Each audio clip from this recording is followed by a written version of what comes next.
Praise the lord. ప్రియమైన సహోదరులందరికీ mirror of Christ తరపు నుంచి శుభాలు. ప్రియమైనటువంటి వాళ్ళారా, మీరందరూ బాగున్నారని విశ్వసిస్తూ ఉన్నాము.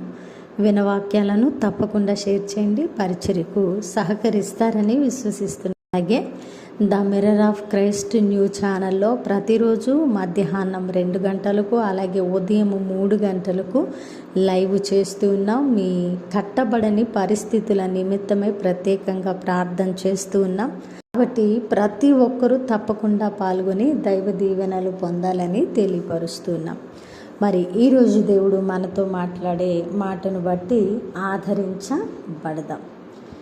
సామెతలు గ్రంథము 14వ అధ్యాయము 15వ వచనము.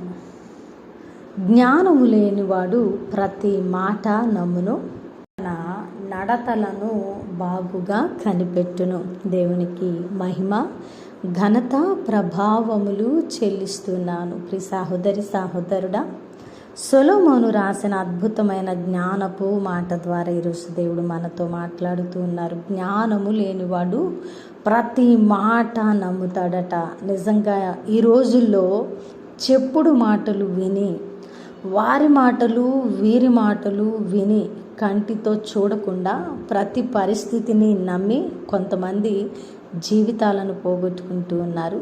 కొంతమంది నమ్మకాన్ని పోగొట్టుకుంటున్నారు, కొంతమంది కుటుంబాన్ని పోగొట్టుకుంటున్నారు, కొంతమంది సంబంధ బాంధవ్యాలను పోగొట్టుకుంటున్నారు. కాబట్టి ఈరోజు మనము క్రీస్తును నమ్మిన వారముగా, జ్ఞానము కలిగిన వారంగా ప్రతి మాట నమ్మకుండా నమ్మకమైన వారముగా మరి మన నడతలను బాగుగా కనిపెట్టి మనము ఆ యొక్క నమ్మకాన్ని కలిగి ఉండాలని దేవుడు ఈరోజు మాట్లాడుతూ ఉన్నారండి. లోకస్తులు ప్రతి దానిని నమ్మినా కూడా మరి పెద్ద పట్టించుకోవాల్సిన అవసరం లేదు. కానీ సర్వసృష్టికర్త అయిన దేవుడైన జీవ మార్గాన్ని అనుసరిస్తున్న క్రైస్తవ్యులుగా ఉన్న మనము జ్ఞానము లేని వారంగా ప్రతి మాట నమ్మేస్తే, జ్ఞానము లేని వారంగా ప్రతి మాట మాట్లాడేస్తే, జ్ఞానము లేని వారంగా మనము ఆలోచన చేస్తే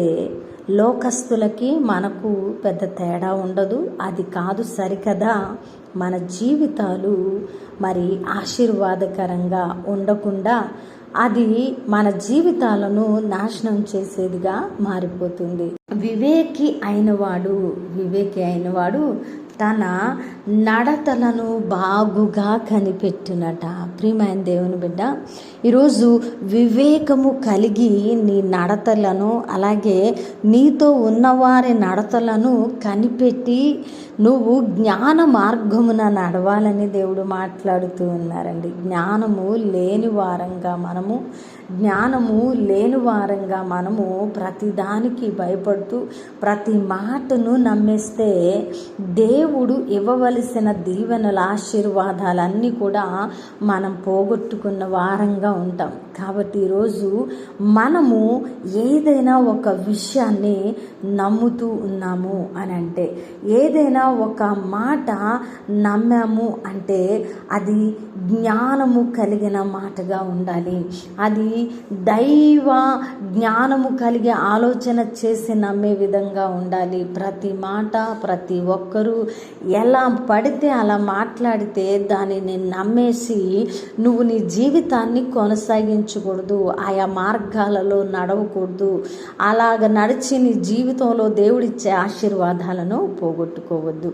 నువ్వు వివేకంతో ఉండి వివేకిగా నువ్వు ప్రతి విషయాన్ని చక్కగా కనిపెట్టి ప్రతి నడతను బాగుగా కనిపెట్టి గనక నువ్వు ఆలోచన చేయగలిగితే నీకు స్పష్టమవుతుంది ఏది మంచి, ఏది చెడు, ఎవరు కరెక్టు, ఎవరు రాంగు, అసలు ఏది నమ్మాలి, ఏది నమ్మకూడదు అనేది నువ్వు వివేకముతో ఆలోచన చేసినప్పుడు, దైవ జ్ఞానంతో ఆలోచన చేసినప్పుడు ఖచ్చితంగా నీకు బోధపడుతుంది. కాబట్టి ఈరోజు ఎవరు ఏమి నీ చెవులకు చెబుతూ ఉన్నా, అపవాదితో సహా నిన్ను ఎవరైతే ఎవరైతే మోసం చేయడానికి అనేక మాటలు వెళ్ళవేస్తున్నారో, జ్ఞానము లేనివాడిగా లేని దానిగా ప్రతిదీ నమ్మొద్దని దేవుడు బలంగా మాట్లాడుతున్నారు.